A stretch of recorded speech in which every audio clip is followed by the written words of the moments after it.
New York football fans, man, you guys have had it rough for a while. Tim Hasselbeck is here. Hi, buddy. What's up? How are you? Oh. You got a touch screen that I think maybe the best way to set it up is to say that this is a Chiefs team that we saw at the peak of their powers obliterate people. It was a video game come to life. They've been stuck in the mud a little bit, right? Offensively, kind of limited. They don't have their full complement of players, as we discussed, and we will continue to discuss. Noteworthy, Rice is suspended. But what do they still have? They still have Andy Reid. They still have what I think is probably the best play caller kind of this generation. And I say it because, like, when they are stuck in the mud, it's just like little things can help you win games. You just look at the start of the second half. Okay, it's 9-6. Abdul Carter is playing as a stacked linebacker. If we just run this slow-mo, he's a problem. Watch what he does to Creed Humphrey here on a run play. Quick swim move, tackle for a loss. So Andy Reid's like, okay, a little bit later in that drive, you're gonna stack Abdul Carter up there. His thing is to rush the passer. His thing isn't necessarily to be a stacked linebacker. They're gonna give the ball in this jet sweep. You're gonna end up having two blockers out here. But keep your eyes on Abdul Carter. What happens here? Look, he's following Pacheco in the backfield, completely out of the play. So they end up getting the first down. Nice little run. Later in that same exact drive, say, all right, you want to keep him as a stacked linebacker because here he is, stacked right here. That's fine. We're actually going to end up running at him, but because of the misdirection, we're going to take him out of the play. So it's going to end up being a wind back run. You fake the jet motion to the top. So that goes up there. You're going to have Pacheco start this way and wind it back. Watch what happens to Abdul Carter right here.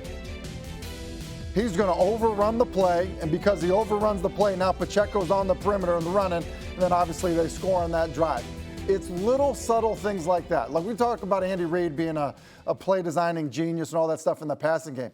They're really good in the run game as well. And so in a game that's tightly contested, you just need a couple first downs. You need something to get you going because the passing game isn't working. Like that's how you find ways to win. Mm-hmm. And as you look at their schedule, they've got Baltimore there at their place next week. Then it's a Monday night game in Jacksonville. Then it's Detroit. You started 0-2.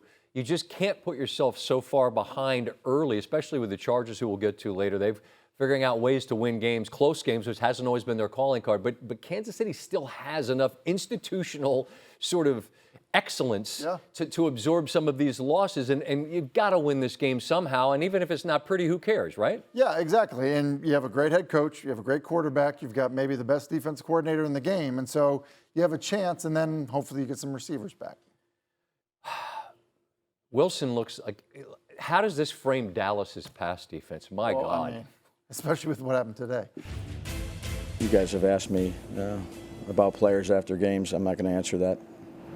Does not winning games, so like getting off to a slow start, change the approach? At least make you have to start thinking about, okay, when do we put our, obviously you invested a lot in Jackson, when do we put him in? Yeah, like I said, we'll continue to work with Jackson, continue to develop him. He's done a nice job since he's been here. And again, we'll go back, we'll watch the tape, we'll sit down, we'll have our discussions like we normally have, and do what we think is best. He's the number 2 quarterback, and this is 2 games now. The offense has been really bad. Like, at what point is Russ's performance dictate a decision strictly on Jackson's timeline?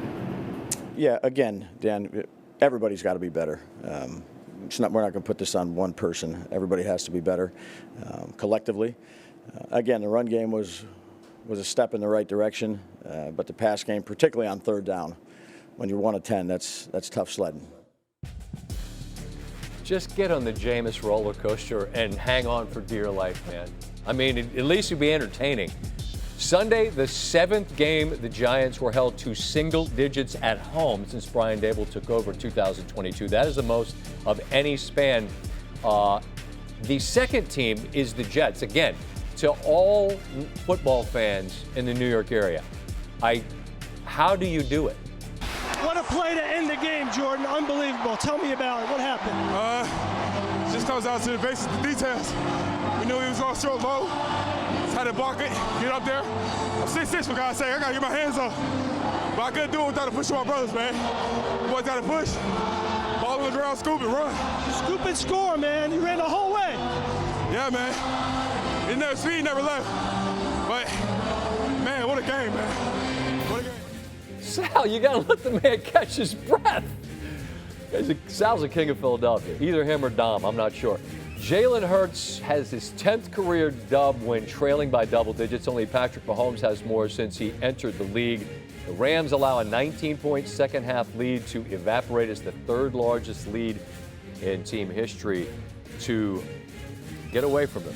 Tim stayed right where he was from just a moment ago. Completely different team in the second half, right? We showed what Kansas City did to start the second half that gave them a lead they never really were going to relinquish. What did Philly do to totally flip the script in this game? Well, some personnel changes after Lane Johnson got hurt because they were struggling protecting Jalen Hurts, once Lane came out of the game. Now he comes back. I think what they did was said, look, anytime we have isolated opportunities, one-on-ones for A.J. Brown, we need to take them. And that was the difference when you look at it. So you put him backside of 3-by-1. So trips to the top of the screen, got one-on-one backside. Like for Jalen Hurts, this is a matchup you like every single time, really, versus anybody you're playing. 3-by-1 in the red zone, same thing. He's just too big, too strong, too physical. And as you said in the highlight, like if they're not going to call it, it's indefensible. 3rd and 10, very similar situation. Backside of 3-by-1, isolated route once again. Again, at like the moment of truth, the physicality to catch the football. He won that 50-50 ball, right? He wins it. And so, to think that he was shut out in the first half, and then in the second half, 6 for over 100 in a score, like they need to get him involved, because when they get him involved, then you can't just one-on-one him. You have to dedicate other people to guard him. Well, now Saquon's running against a lighter box. So it just goes hand in hand, but the protection has to be the thing that comes first. Felt like Devontae got away with one. Felt like A.J. got away with one. So again, when you're a big physical receiver, play big and physical. Yep. The superpower that Philadelphia seems to possess at the moment, and this is going to sound real basic or pedestrian, but I think it's real. They don't lose football games. I'm paraphrasing, but Nick Sirianni said a team that continues to fight is dangerous, and I agree with that 100%. But it takes a certain something, doesn't it, to not just look around on a beautiful Sunday and go, you know what? I guess today's not the day. They just don't have that, do they? They don't. I think it's Jalen Hurts. You know what I mean? Look, their coach has been a successful coach. They've got good players all over their team. I don't know that there's another quarterback that goes through a game with the amount of poise it seems like he goes through games with. When things are awful, it doesn't look any different than if he just threw 2 touchdown passes. And even then when you talk to him after the game, it sounds exactly the same. I really think that's it. 33 yards of offense in the first half against Matthew Stafford and that team and what they're doing, and to be unfazed by it, there's leadership that, I think helps you persevere through that. I think it hurts. Competitive greatness when it's required, man, and you nail it right there. It's the poise, and it's just never different. That's the stayed in the fight for 60 minutes, and at the end of it, won by 7. Again, significant. I don't think I had the vocabulary to really express how great I feel with this win, and just admiration for our team and for our players. I mean, gritty, spectacular. That's about the best word I can come up with to describe it. I'm just great thrill of winning, wonderful feeling of victory, great thrill of victory. Yeah, that's about all I got. The guardian of victory, his quarterback. Justin Herbert was 4 years old the last time the Chargers began 3-0. Wow. Now, this team forever has had this narrative. They can't win close games. They, in fact, invent ways to lose close games. Well, in this one, they find a way again, and they're 3-0. The significance of the way that they have won these 3 are all a little bit different. But what do you think about them at this point? I think they're a really good team. You look at the AFC West, there's nothing that really is separating anybody from the next team. So, look, they beat the Broncos. I think that they are as good, maybe better than the Broncos. You saw, Bo Nix, nearly, makes a throw that would have changed the outcome of the game. But what you're saying, Scott, is this is a battle-tested team now that has won tight games.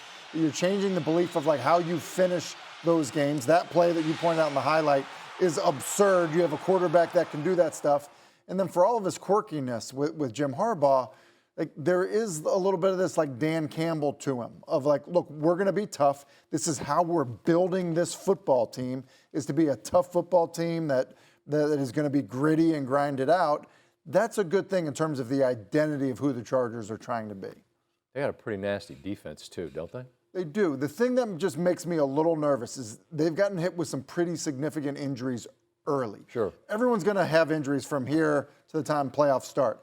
But when you have them early and they're going to be long or season ending, you're going to hit some more, and that would just make me nervous. But there's a pretty widely held sort of understanding in the National Football League that divisional wins are almost worth a little bit more than they reflect in the standings. And they have 3, and all are in their division. One of them over Kansas City. That was in Brazil to start the season. Patrick Mahomes on getting the victory tonight and how different the second half was in New York than the first. And we just executed better. I mean, I think the first few drives, we drove the ball really well down the football field. We just had mistakes and penalties and, alignment stuff, stuff that we're going to have to clean up for sure. But I feel like we were moving the ball the right way. Kind of struggled there at the end of that second quarter, but was able to get points at the end. But it was just finishing the drives. And I think that's something that's important in this league, is getting touchdowns, not field goals. And when you score touchdowns, it looks a lot better than when you're kicking long field goals. I don't think anyone is writing or has been writing any obituary as it relates to Kansas City. Everyone knows who they are, and over the course of time, they'll probably demonstrate that they're one of the very best teams.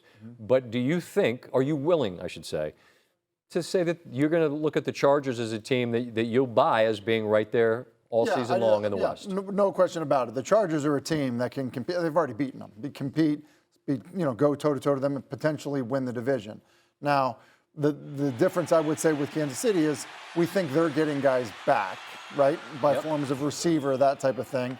That would be, kind of my point in terms of, look, the Chargers have already lost their left tackle, right? So more offensive line injuries would be a problem. But Max out for right now. Yeah, and so when you look at it, he's a superstar. Justin Herbert is an absolute superstar. There's a few quarterbacks that have the talent that's just at that level. Lamar Jackson, Josh Allen, Patrick Mahomes. Justin Herbert is in that same category in terms of physical ability. The fractional differences, though, between winning and losing are insane to me. Because if you look at Denver, like how did they lose last week? They lost on a 60-yard field goal that was no good, where they got called for leverage, right? And then you lose in this game where you miss one deep to Sutton, and so now you're 1-2. But I don't think Denver's a 1-2 team. I think they're really good. But it does start to change how you feel about your team when you go in for victory Monday. Yeah. And the Chargers live forever in that space where they're 1-2, and they're looking at going, we're better than that. Well, Bill Parcells said, you're right. You are what your record says you are. Appreciate very much the time. Tim Hasselbeck every Sunday with us here